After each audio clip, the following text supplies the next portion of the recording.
Hello and welcome into another fantasy hockey video. I'm sorry that I wasn't able to get this one up by Thursday like I wanted to. I've been pretty busy with my school semester starting up, but we're here now to talk about fantasy hockey, and I have 10 questions given to me by viewers on the last video in the comments section that I will go over. I'd like to thank you guys for watching the video and liking the videos. You guys have been doing that a lot lately. I really appreciate that. I'm 3 subscribers away from 500. Really appreciate that. So if you're not subscribed, please consider it. Let's get into the first topic, which is Tony DeAngelo, a fun topic. Cole Garner wants my thoughts on Tony DeAngelo. He's in a very deep league and he just hit the waiver wire. Murph999 underneath said he held him until last Sunday and that he is not touching him and he dropped him. So Murph is right with the locker room poison. This guy was on his third NHL team. Everyone's moved on from him. Very talented defenseman. But talent can only get you so far when you're not a good person to be around. And that's what it's looking like Tony DeAngelo is. And with these very public incidents with the Rangers lately and his laundry list history of just not being a very good teammate to be around, it looks like Tony DeAngelo might not be on an AHL team this year anymore.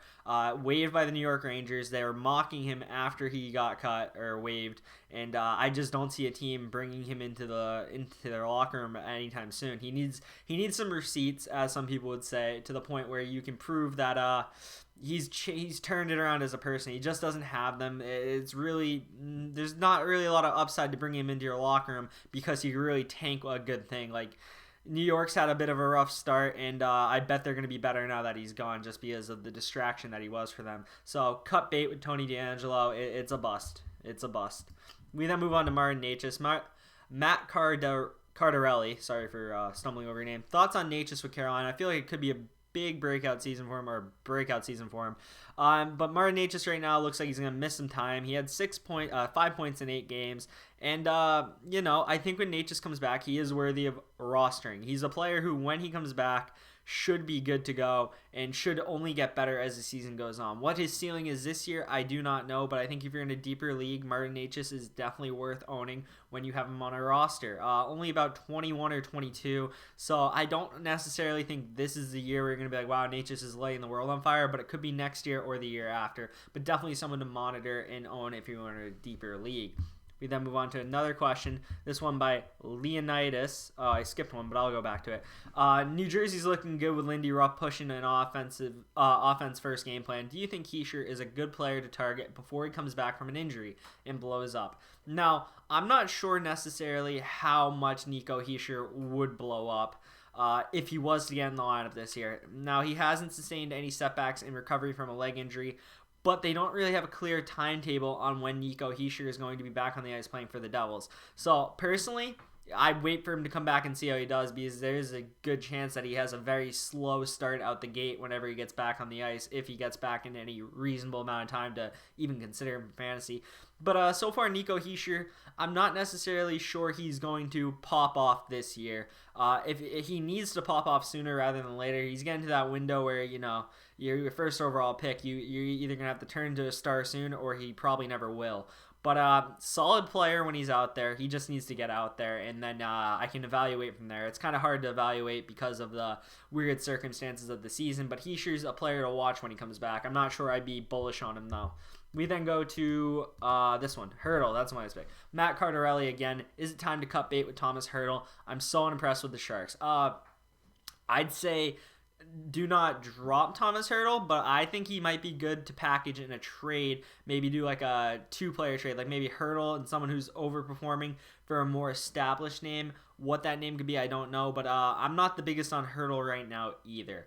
7 points in 9 games is good, but lately only 1 point in his last 5 games. He did really good at the beginning, kind of slowed up, and I really attribute it to like he's not on a very good line. He's the old man Patrick Marleau and Noah Gregor. 5-on-5 is just abysmal. He has to get all his points on the power play, and it's good to get power play points, but you also want something to show for it 5-on-5. 4 of his 7 points are on the power play. It's just going to be tough sledding for Thomas Hertl with the line he's on. Not a lot of help, and I'm not the biggest on Thomas Hertl. I think he's still ownable.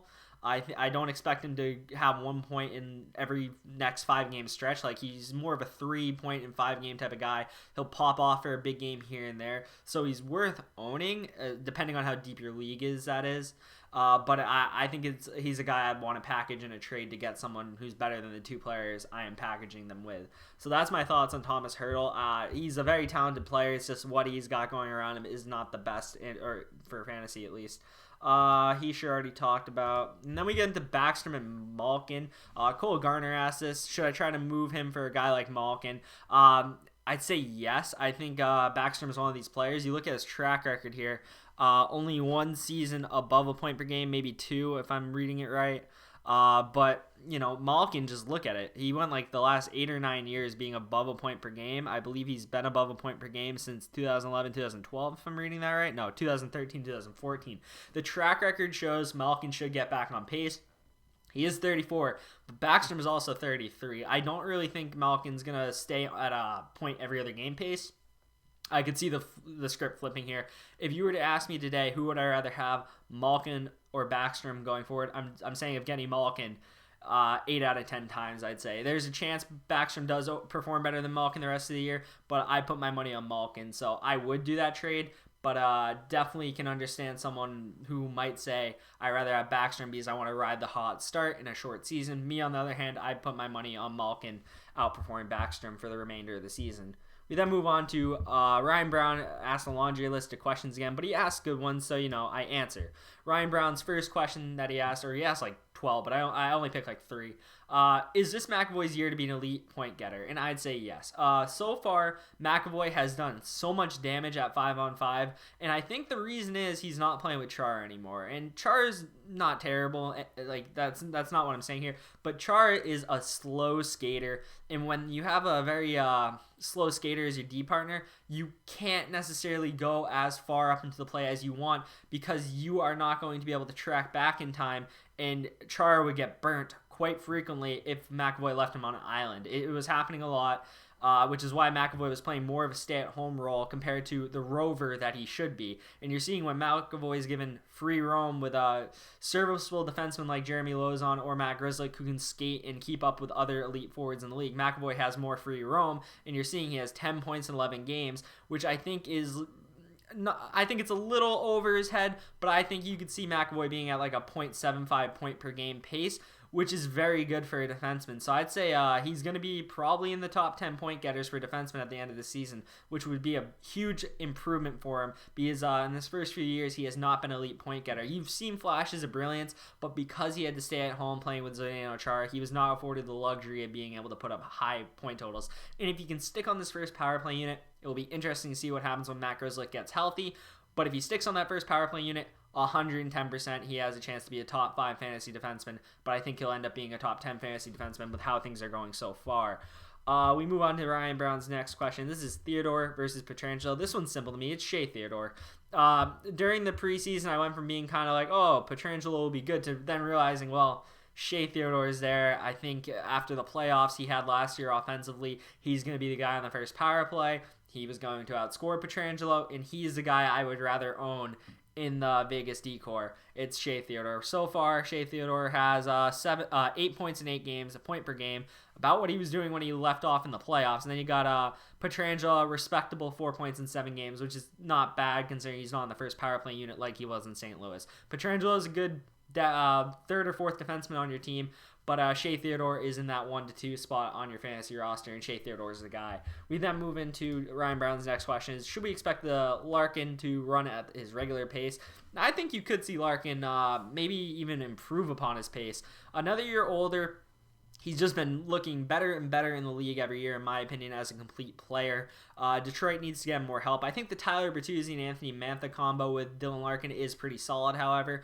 I think most of the guys in the picture of the Detroit point getters, if you're in a very deep league, they're all guys you can consider. Maybe Zadina starts popping off. High draft pick, very talented. He just hasn't stuck in the lineup enough. If he can find his way to stick around the Detroit lineup, you can see in his game he has potential to score. Phil Hronik's a guy I think is a good sleeper too. He's on the first power play unit in Detroit. Seems like an okay puck-moving defenseman, and he's on a first power play. 6 points in 12 games. That's not terrible. Nemestikov, I wouldn't really own. Bobby Ryan had that good start. I'm not a big fan of him, but the top 3 Hronek and Zadina all have potential to be good fantasy players for you. And Larkin, his best season is 73 points in 76 games. I think you could expect him to do that this year. I think he's a very good player, and the more talent Detroit gets around him, the better Larkin will look going forward. So I'd say, yes, he can run at his regular pace and maybe even better. And then second to last topic is the Nathan MacKinnon effect. Now, this is a huge blow to you if you own Nathan MacKinnon, Cale Makar, Gabriel Landeskog, Mikko Rantanen, and even Nazem Kadri, who's on the first power play unit. Colorado is dealing with a lot of injuries right now, which could hurt their chances of getting that first seed in the West Division. Looks like St. Louis and Vegas might be able to creep more into that. Who knows? It's a long season, and he's week to week right now, which means maybe he's back in 2 weeks, maybe 3, maybe 4. They're reevaluating every week.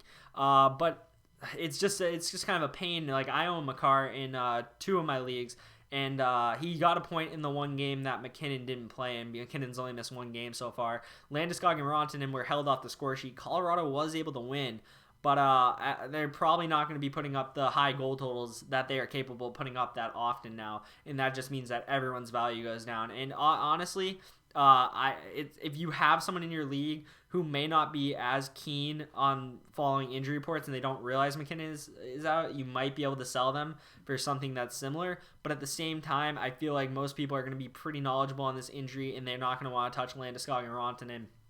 But I could see the benefit of maybe trading for Rantanen or Landeskog for the pure fact you may have a few rough weeks with them, but once MacKinnon gets back, you may get some higher production there.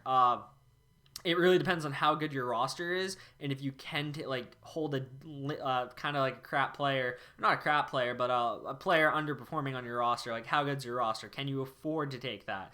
Because that's a big thing. I mean, if MacKinnon misses 3 or 4 weeks and you have him, you could lose 3 to 4 weeks where Nathan MacKinnon would have been the difference, and that's tough. But that's kind of 2021 with all these postponements, injuries, everything, and it's kind of just a rough spot to be in if you own any of these Avalanche players. But, maybe trade for one on the low if someone's down on them and doesn't want to deal with the underperforming Landeskog and Rantanen if they don't perform well without MacKinnon, because when he comes back, you may get a bargain there. We then move on to the last topic, which is Roman Josi. Fair return for Josi. He's killing me this year. I'd say hold on to Josi. 4 points in the last four games here. 6 points in 11 games. He was the top 2. He might have been the top. It was either him or Karlsson. I think it was Karlsson who finished above him. He was the second best defenseman in fantasy last year. Slow start. I think you're selling low on Josi if you sell him now. I'd hold on to him, and if you want to trade him in a few games where he boosts those point totals even more, you're probably getting better return than you would right now. So I'd say hold on to Josi. That's everything I got for you this week. If you have any questions, again, leave them in the comment section down below. I will respond with either a comment or in video, so do take note of that if I don't comment with an answer right away. Thank you for watching as always. Hit the subscribe button if you like these videos. I'm coming out with at least 2 a week. I'm going to try to push 3. Leave a like and a comment, and I'll see you in the next video. Thank you for watching, and enjoy the hockey as always.